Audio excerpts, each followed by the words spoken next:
رحمتوں کی شان رمضان سنو FM 89.4 کی خصوصی رمضان ٹرانسمیشن. میں ہوں امن اقبال آپ لوگوں کے ساتھ.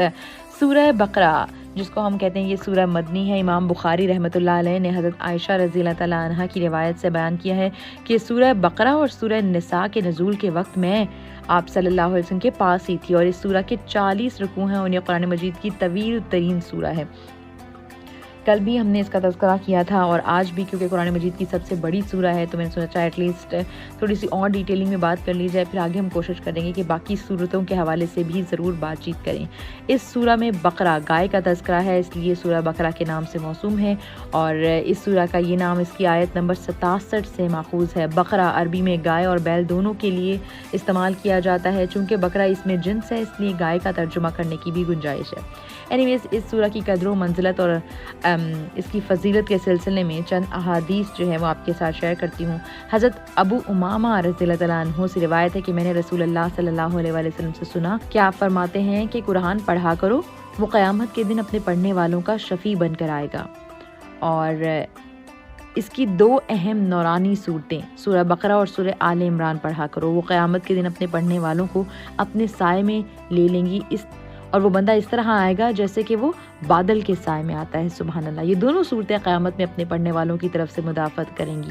آپ سے نے فرمایا پڑھا کرو سورہ بقرہ کیونکہ اس کو حاصل کرنا بڑی برکت والی بات ہے اور اس کو چھوڑنا بڑی حسرت اور ندامت کی بات ہے. اس کے علاوہ حضرت ابو ہریرہ رضی اللہ تعالیٰ عنہ سے روایت ہے کہ آپ صلی اللہ علیہ وآلہ وسلم نے فرمایا کہ اپنے گھروں کو مقبرے نہ بنا لو. یعنی جس طرح قبرستانوں میں ذکر اور تلاوت نہیں کرتے ہو اس کی وجہ سے قبرستان کی فضا جو ہے وہ ذکر و تلاوت کے انواع و آثار سے خالی رہتی ہے. تم اس طرح اپنے گھروں کو نہ بنا لو بلکہ گھروں کو ذکر اور تلاوت سے معمور رکھا کرو. اور جس گھر میں خاص کر سورہ بقرہ پڑھی جائے اس گھر میں شیطان نہیں آ سکتا. تو کل بھی میں نے یہ بات کی تھی کہ ہم بیسیکلی جو عام روٹین میں غلط حرکتیں کر رہے تھے کیونکہ انسان کو اللہ نے اشرف المخلوق بنایا ہے. اس میں پھر بھی ہم کہیں کہ ضمیر موجود ہے جو رائٹ اور رانگ بتا رہا ہوتا ہے لیکن شیطان جو ہے نا وہ ہمیں بھٹکانے کی کوشش کرتا ہے اور ہم یوں بھٹک جاتے ہیں. تو اچھا ٹوٹکا یہ ہے کہ شیطان کو سے دور رہیں. شیطان کو دور رکھنے کے لیے اذکار کریں. تو اپنے گھر سے دور رکھنے کے لیے شیطان کو خود سے دور رکھنے کے لیے اعوذ باللہ من الشیطان الرجیم ہر چیز میں بسم اللہ الرحمن الرحیم. اس کے علاوہ سورہ بقرہ کی جو آخری خاص 2 آیات ہیں ان کا ذکر کر لیا کریں گھر میں. آج کل تو بہت ہی آسان ہو چکا ہے یوٹیوب پر موجود ہے آپ پلے کر لیا کریں. خود نہیں پڑھ سکتے کیونکہ بڑی صورت ہے آسانی نہیں ہوتی ہے تو آپ اس کو پلے کر لیا جائے. صبح گھر کی روٹین بنائیں کہ گھر میں جو ہے نا وہ قرآن مجید پڑھا کریں. نہیں پڑھ سکتے تو اس کو پلے کر لیا کریں. حضرت ابو ہریرہ رضی اللہ تعالیٰ عنہ سے ہی روایت ہے کہ آپ صلی اللہ علیہ وسلم نے ارشاد فرمایا کہ ہر چیز کا ایک بلند حصہ ہوتا ہے اور قرآن مجید کا بلند حصہ سورہ بقرہ ہے. اس میں ایک آیت ہے جو قرآن کی سب آیتوں کی سردار ہے اور وہ کون سی ہے؟ وہ ہے آیت الکرسی. اور جس گھر میں آیت الکرسی پڑھی جاتی ہے اس میں سے شیطان ضرور بھاگ جاتا ہے.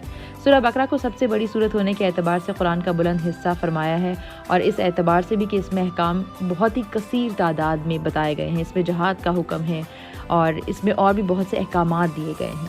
ایک اور جگہ پر آتا ہے حضرت ابو امامہ سے روایت ہے کہ رسول اللہ صلی اللہ علیہ وسلم نے ارشاد فرمایا کہ 4 چیزیں اس خزانے سے اتری گئی ہیں جو عرش کے سائے کے نیچے ہے.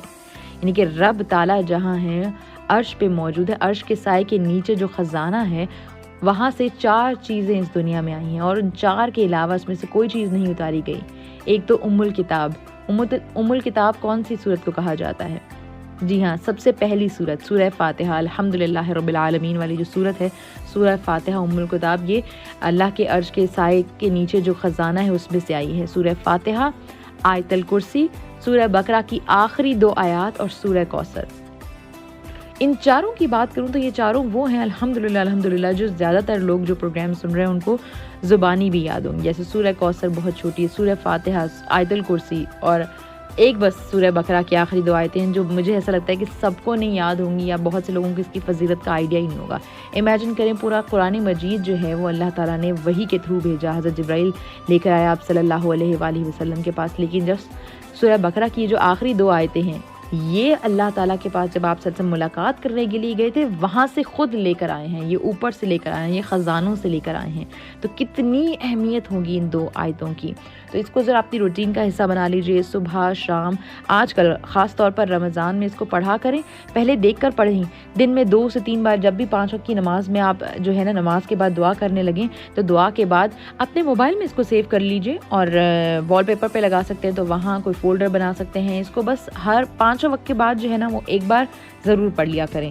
دیکھیں رمضان کے اینڈ تک آپ کو یہ زبانی خود ہی یاد ہو جائیں گے. اس کی خاص بات پورے قرآن مجید کی خاص بات یہ ہے، آپ اس کو جتنا پڑھتے جائیں گے یہ آپ کو خود ہی یاد ہوتا چلا جائے گا. سبحان اللہ.